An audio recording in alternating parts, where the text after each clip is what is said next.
we said to ourselves, you know what?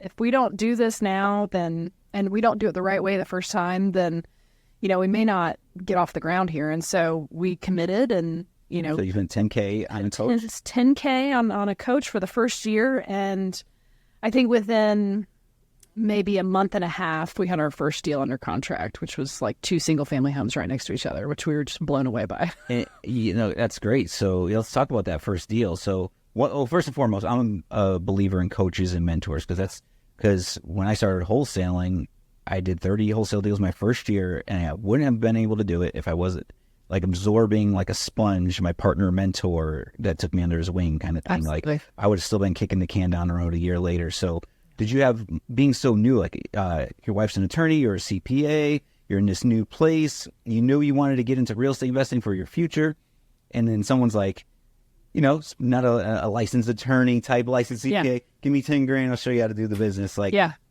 what were your thoughts? What were you thinking about? Yeah, so I think that, first of all, I think it would have been really easy for us to just like have analysis paralysis based on like our level, being so analytical with things. And then, over here, you're dealing with an attorney that has to abide by.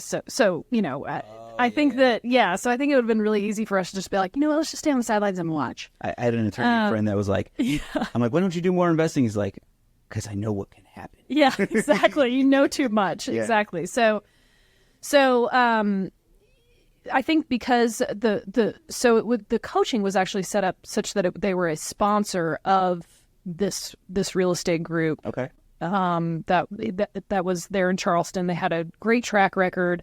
I kind of, I spoke to other students first. We wanted to make sure that we understood exactly what we were getting for our money. And I think that, doing all that research, it just kind of, it fit for us. Yeah. So what was the, so you had your nest egg, you cut 10 grand to the coach, and was it like a special coach, like for landlording, flipping, wholesale? Like what kind of coach was he? Yeah, so I was actually, she was all of the above. Yep, it just really kind of depended on what we wanted to get into first. And I think because we were so new, we were just kind of open to like, we know we don't want to jump right into multifamily. We would like to start it with single family.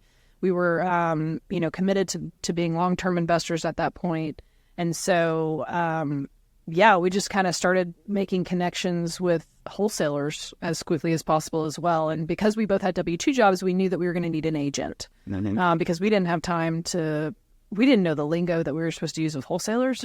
We didn't have the time to necessarily go look at all these, all these deals during the day. So that kind of worked out for us is that once we got our coach, those introductions started happening. We started meeting wholesalers. We started meeting contractors. We started meeting real estate agents. I took, people out to for coffee to just pick their brains and kind of made a mental note. Like, people are doing this for you. You need to be able to remember that you're going to do this on the back end for other people, right? True. So that's kind of how we got going, was just networking as much as possible.